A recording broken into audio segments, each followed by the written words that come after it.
4 a.m. on Crestwood Avenue, and the street was completely dark. Harold Mensah's front door opened without sound. He had oiled the hinges the week he moved in, 3 years ago, because a door that made noise when it opened was a door that announced you and Harold had spent 14 years in places where being announced was the difference between outcomes. He stepped out in running gear, stretched for exactly 4 minutes on the front step, the specific sequence, the same order every morning, the discipline of it as natural to him now as breathing. Then he ran. He ran past the dark houses of Crestwood Avenue, past the Cooper's place with the Little League trophy visible in the front window, past the Garcias with the wind chimes Patricia had complained about twice at the neighborhood association, past the house 2 doors down where Colonel Whitfield's porch sat empty in the dark, past Kevin's pickup truck and the recycling bins and the ordinary sleeping evidence of a street that did not know it had a runner at 4 a.m., because the runner was gone before the street woke up. He ran to the drainage canal at the end of the block, stopped at the bank. The canal was low tonight, the specific low of a dry week, the water moving slowly, the current manageable. He assessed it the way he assessed every environment he entered: exits, flow rate, bank conditions, depth at the visible points, the concrete support structure 40 feet downstream. He noted all of it in the 4 seconds it took, and filed it and ran back. Home by 4:44. Coffee. The specific quiet morning of a man who had built his life correctly for himself and knew it and did not need anyone else to confirm it. The street would be awake in 3 hours. The things it would say about him would be the same things it said every day. Harold drank his coffee and read and did not think about the street. He had moved to Crestwood Avenue 3 years ago because it was quiet and affordable, and 4 blocks from Riverside Elementary, where he had been hired as a janitor, and he had not moved here to be known. He had moved here to be left alone, in the specific way that a man who has spent 14 years never being left alone learns to need. The neighborhood had a different understanding of being left alone. He arrived at Riverside Elementary at 6 a.m., the school empty, except for the overnight security guard, who nodded at Harold the way most people nodded at Harold, which was briefly and without curiosity. Harold moved through the school with the focused attention he brought to everything: the floors, the facilities, the accumulated evidence of a building used hard every day by children who deserved a space that told them they were worth caring for. Miss Chen arrived at 7:15, 3rd grade, 32 years old. She passed Harold in the corridor and said good morning, and Harold said good morning back, and she noticed, as she had noticed before, without ever finding language for it, that there was something in Harold's voice that did not match the version of him that circulated among the school staff. Something precise, something that suggested a person the description the quiet janitor did not fully cover. She had mentioned this to no one. There was no one on Crestwood Avenue or at Riverside Elementary who would have known what to do with it. After work, Harold walked home, stopped at the corner grocery, bought specific things. The shopping of a man who cooks deliberately, who knows what the week requires and buys accordingly. The cashier, a young woman named Destiny who had been trying to get more than 2 words from him for 3 years, asked how he was doing. He said fine. She had decided he was rude. He was not rude. He was simply not performing friendliness for an audience that had not yet decided to be genuinely interested in him.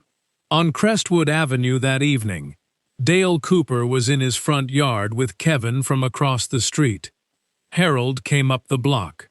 Dale's voice adjusted, the specific volume increase of a man who wanted to be heard by the subject of what he was saying. "There he is. 3 years, and I think the man has said maybe 15 words to anyone on this whole street. Dale shook his head with the specific performance of bewilderment. Something's off with him. Always has been. Kevin laughed. My wife said the same thing. He just stares. Gives me the creeps, Dale said. Loud enough. Harold walked past them, nodded. The same nod he gave everyone. The nod that meant he had registered their presence and was not going to perform more than that. Went inside, closed his door.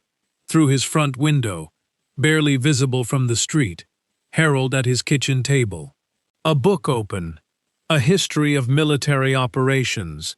The specific literature of a man who did not stop being interested in the thing he had spent 14 years doing, simply because he was no longer doing it. The neighborhood could not see the book. They saw only the closed door. This was, in most respects, exactly what Harold wanted. If you can already feel the gap between who Harold is and who the neighborhood thinks he is, if something in this opening is sitting with you, hit the like button right now. Subscribe if you have not already. We tell stories like this every single week, and we do not want you to miss a single one. Drop your country in the comments right now. Tell us where in the world you are watching from. We read every one. Now, Thursday afternoon. The rain has been heavy for 2 days. The drainage canal at the end of Crestwood Avenue was running faster than anyone who had not paid attention to it would have expected. Harold had paid attention to it that morning at 4 a.m. and had noted the change from the previous day. The rain had been consistent, and the canal's flow rate had increased significantly since Monday. He had thought, briefly, that someone should tell the neighborhood children to stay away from the bank. He had not said this to anyone, because saying things to the neighborhood was not something Harold did, and because he understood that the thought was an old professional instinct surfacing, rather than a genuine concern about children who were presumably being supervised by their parents. Tyler Cooper was 8 years old, and had been told this morning by his father not to go near the canal. He was at the canal bank anyway with 2 friends, because he was 8 years old, and the canal was fast today, and fast things are interesting when you are 8 years old, and do not yet have the full physical understanding of what fast water does. Harold was in his front yard, the same precise front yard, the best maintained on the block, when he heard it. Not the splash. The splash was too small and too far. He heard the shouting, the specific register of children in a situation that had exceeded their understanding of it, the particular pitch of voices that had moved from excitement to something else. He was already moving. This is important to understand. He was already moving before he had consciously assembled the complete picture of what was happening. This is not heroism.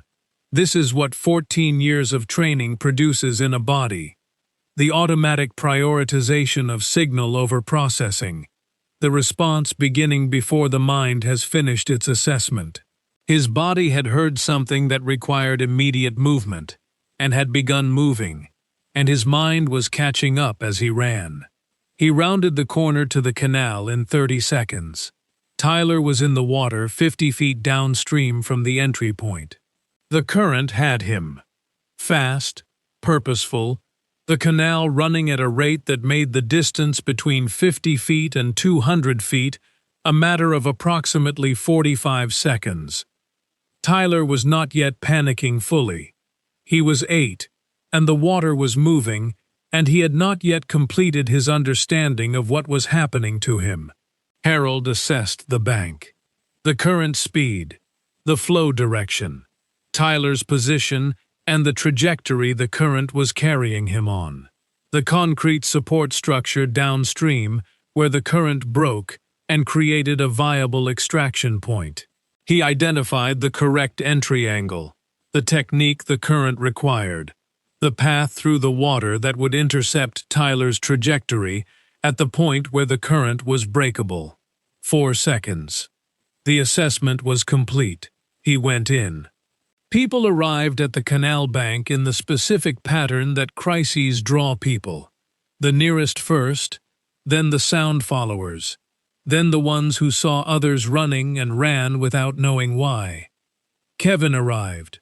Patricia, a woman with a dog who had been walking past the end of the street. 3 other neighbors. And then Dale Cooper, running in a way that Kevin had never seen Dale Cooper run, which was without self-consciousness, without any of the performance that Dale brought to most physical activities.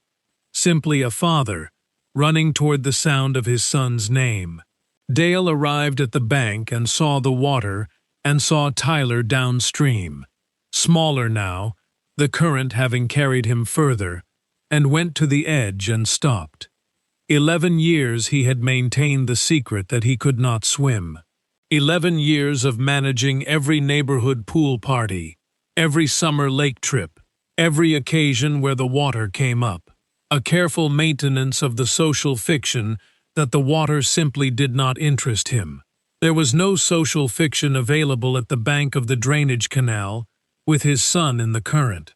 There was only the water and his son, and the specific private terror of a father who knows he cannot go in, and cannot not go in, and is standing at the exact point where both facts are simultaneously true. He could not go in. He could not go in. He was going to go in. And then he saw what was already in the water. A black man moving through the current with the specific controlled efficiency of someone who was not fighting it, who was using it, working with it. The technique of a person who had been trained in water rescue in conditions that made a neighborhood drainage canal look manageable. No panic, no flailing.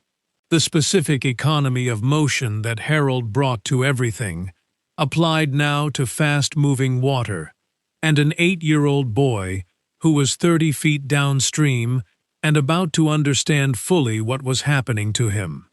The bank had gone quiet, not the silence of a crowd that did not care, the silence of a crowd that had encountered something it did not have a category for. They had come to a crisis. They were watching a problem being solved by someone who had solved this kind of problem before, and the specific quality of Harold's movement through the water was communicating something to the crowd that the crowd could not yet name, but could absolutely feel. Kevin, who had laughed with Dale 6 days ago, stood at the bank with his mouth slightly open. Patricia, who had complained about Harold's porch light 3 times in writing, had both hands pressed to her face. Dale stood at the water's edge and watched the man he had called strange and given the neighborhood permission to dismiss. Watched him reach his son. Watched him position Tyler correctly against his body. Watched him begin the movement toward the bank with the specific knowledge of exactly where the current was breakable and how to use the concrete support to exit. And felt something happening in his chest that he did not have immediate language for, but that was going to take a long time to stop feeling. Harold reached the support. Tyler was crying now, the full understanding arriving in the delayed way it arrives in children, the fear coming after rather than during, because during there is no time for fear. Harold held him against the support with one arm and spoke to him quietly. The specific calm of a man whose voice had been used in conditions where calm was not a feeling, but a decision. "You're okay. I have you. We're going to the bank now. Hold on to my shoulder and don't let go." Tyler held on. Harold moved them the last 15 feet to the bank. Dale was in the water to his knees at the shallow edge. He had gone in when he saw them coming close. The proximity of his son overriding the 11-year secret in approximately 1 second. He reached for Tyler. Harold transferred the boy to his father's arms with the specific precision of a handoff, checking Tyler's position, confirming the father had him securely, releasing only when the transfer was complete. Dale pulled his son out. Harold pulled himself out behind them. He stood on the bank, looked at Tyler, breathing, frightened, alive. Ran the assessment. No visible injury. Breathing correctly. He was going to be fine. Harold took one step back, then another. The crowd was looking at him. All of them. Kevin and Patricia, and the woman with the dog, and the 3 other neighbors, and Dale holding his son. All of them looking at the man from down the street, who had just done something none of them had a category for. Harold had spent 3 years being invisible on Crestwood Avenue. He stood on the canal bank, dripping and quiet, and tried to be invisible again, and found for the first time in 3 years that it was not available to him.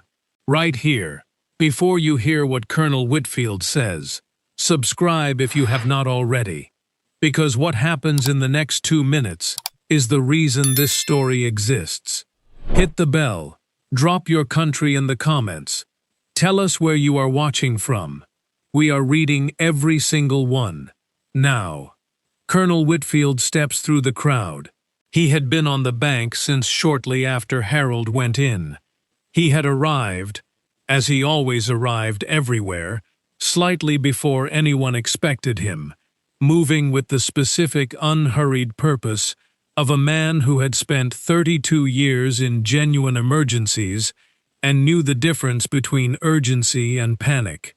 He had watched Harold in the water with the recognition of a man who had trained people to do exactly what Harold was doing, who knew the technique, who knew the assessment, who knew the specific quality of calm that Harold had maintained throughout, as something that was not produced by the situation but brought to it.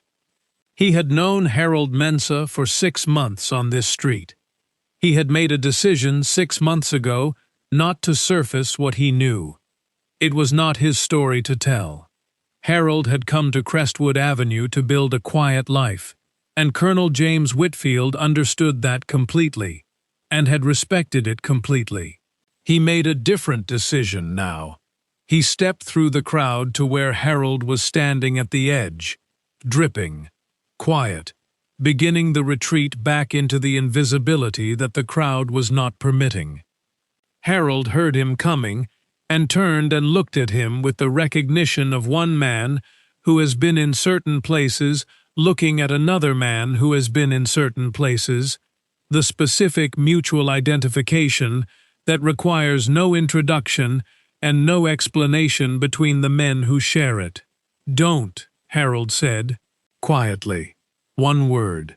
Whitfield looked at him for a moment. The 32 years of knowing what things cost and what they were worth were in that look.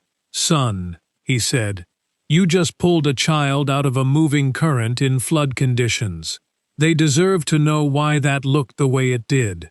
Harold looked at the crowd, at Dale with Tyler wrapped in his arms, at Kevin and Patricia and the neighborhood that had decided what he was based on 15 words over 3 years. He said nothing, which Whitfield understood as the only permission he was going to receive and the only one he required. He turned to the crowd. He was 68 years old, and he had spent 32 years saying important things in the language they deserved, not more than they required, not less than they were owed. And he did this now the same way. He told them Harold's name. They knew his name. He told them Harold's unit, the specific designation that meant something to no one on Crestwood Avenue, and everything to anyone who knew what it designated. He told them 14 years. He told them the operation, the one he was permitted to describe, the specific night in a specific place, that Harold was still not permitted to name publicly, where 3 men came home because of decisions Harold made in approximately 45 seconds, under conditions that made a flooded neighborhood drainage canal look like a situation with good options. He told them what the medal meant, not the name of it, which would mean nothing to most of the people present, but what a person had to do to receive it, which would mean everything. He told them that the technique they watched Harold use in that canal was standard for Harold's specific training. That the assessment they watched him complete in 4 seconds at the bank was a skill built over 14 years, in conditions that Whitfield had spent 32 years studying and still found difficult to fully describe to people who had not been in them. He told them they had been living next to this man for 3 years. He stopped speaking. The crowd was completely silent. The specific, uncomfortable silence of a community that has just been required to see itself accurately, to see the gap between what it decided and what was true, and has not yet found a way to respond to the distance between those two things. Harold looked at the crowd, at the specific collection of faces that had spent 3 years deciding what he was. Patricia with her hands still at her face, Kevin looking at the ground, the cashier from the grocery store who had come out to see what the commotion was and was now standing at the edge of the group with an expression revising itself in real time. He did not perform vindication. He did not make a speech. He did not give the crowd the reaction that would make their guilt more manageable by giving them something to respond to. He looked at Tyler, the boy breathing in his father's arms, alive, going to be fine. He looked at Whitfield. "You didn't have to do that," Harold said. "No," Whitfield said. "I didn't." Harold nodded. The same nod. Looked at the canal, already returning to something that would be a quiet drainage channel by tomorrow. Turned to walk home. Harold. He turned. Dale Cooper, his son in his arms. His face, and this was the thing that was different from anything Dale's face had produced in 11 years on this street, completely without performance. Not managing, not positioning, simply a father who had just received his son back from a man he had treated incorrectly and was standing in the full weight of both of those facts simultaneously, with no social machinery left to manage either. 4 words, quietly. "Thank you. I'm sorry." Harold looked at him for a long moment, at the boy in his arms breathing, at the man who had spent 3 years giving the neighborhood permission to dismiss him, standing now without a single layer of the performance that permission had required. He nodded, walked home. The street changed in the days after the canal. Not dramatically. Crestwood Avenue was not a place where dramatic changes happened. It was a street, ordinary, the kind of place where things shifted in the quiet ways that mattered more than the visible ones. Patricia left a meal on his doorstep 2 days later, covered, with a note, set down without ringing the bell, because she understood instinctively that ringing the bell would make it about her receiving his response, rather than about her giving the thing. Harold found it in the evening. Read the note. Set it on his counter. Kevin crossed the street on a Thursday morning, specifically to nod at Harold. Not to speak, simply to nod. The specific, intentional nod of a man communicating something he did not have words for, and understood Harold would receive correctly, without the words. Harold nodded back. Both men understood what had been communicated. Destiny at the grocery store asked him how he was on his next visit. He said, "Fine." She said, "I heard what you did." He said, "I did what needed doing." She looked at him with the specific expression of someone who has been revising an opinion for a week and has arrived at a version that is closer to accurate. He bought his groceries and went. Mrs. Okafor, 73 years old, the oldest resident on Crestwood Avenue, the woman who had been quietly uncertain about the neighborhood's opinion of Harold from the beginning, passed him on the street on a Friday afternoon and stopped. Looked at him for a moment with the direct attention of someone who has always seen more clearly than the people around her and has simply been waiting for the right moment to say so. "I never believed what they said," she said. Simply, without making it larger than it was. Harold looked at her. "I know," he said. She nodded, walked on. He stood on the pavement for a moment after she passed. Something in him that he had not known was held had released slightly. Dale Cooper knocked on his door on a Saturday morning. Harold opened it. Dale was alone. No audience anywhere near. No performance available. Nothing in his hands except Tyler's Little League schedule, which was a prop, a reason to knock, something to hold while he said the real thing. "I wanted to say it again," Dale said. "Properly, without the canal." Harold looked at him. "You said it," Harold said. "I know." Dale looked at the schedule in his hand. The specific discomfort of a man who is not used to standing in front of someone he wronged without the machinery he usually uses to manage such moments. "I was wrong about you. Not just me. I set the tone. On this street, for 3 years, I said things and people listened because—" He stopped. "Because I was loud, and I'd been here longer, and I made it easy to agree with me." "Yes," Harold said. "I'm sorry," Dale said. Not 4 words this time. The full weight of it. Not the emergency version delivered at the canal bank. The considered version arrived at over a week of sitting with what he had done. Harold looked at him for a long moment. At the man who was here, alone, without an audience, delivering the real thing. "Come in," Harold said. It was the first time in 3 years he had said those words to anyone on Crestwood Avenue. Dale came in. That evening, Harold sat on his front porch. He did not usually sit on his front porch. He had a back porch for sitting. The back porch faced the yard, and the yard was quiet, and the yard did not contain the street, and the street had not been a place he sat toward. He had been sitting away from Crestwood Avenue for 3 years, with the specific deliberateness of a man who had decided the street was not something he owed his face. He sat on the front porch now, coffee, his book, the evening settling in around him the way evenings settled in on streets like this, the light going warm and low, the day releasing, the ordinary sounds of a neighborhood moving from the energy of afternoon to the quiet of evening. Colonel Whitfield was on his own porch 2 houses down. He looked over at Harold. Harold looked back. Whitfield raised his coffee cup slightly.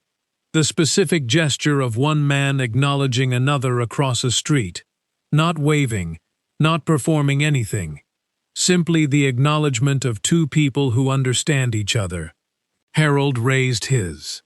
Patricia walked past on her evening walk, saw Harold on the front porch, which was new, which she registered with the specific attention of a woman who notices what has changed on a street she has walked for years. She stopped for a moment. "Evening, Harold," she said. "Evening, Patricia," he said. She walked on. He watched her go. Then he opened his book. The street moved around him the way it always had. The same houses, the same people, the same Crestwood Avenue it had been for the 11 years Dale had lived on it, and the 3 years Harold had. The Little League trophy in the Cooper's window, the wind chimes at the Garcias, Kevin's truck, the canal at the end of the block, quiet now, the floodwater gone, the current slow and ordinary again. The specific amnesia of water that does not remember what it did 2 days ago. The same street, different. Both things true, both things permanent. Harold read. If Harold's story stayed with you, if something in that canal, in those 4 words, in the front porch at the end moved you, share this video right now with someone who needs to hear it. Someone who has been dismissed by people who did not know what they were looking at. Someone who has been carrying something quietly that the world around them has not had the patience to discover. Subscribe if you have not already. We are here every single week with stories that stay with you. Hit the like button if this one delivered. And drop a comment below. Tell us where in the world you are watching from. Your country. Your city. We read every single one, and we want to know exactly who is carrying these stories with us. Until next time, the quietest people in the room are often carrying the most. Make sure you know who you are standing next to before you decide what they are.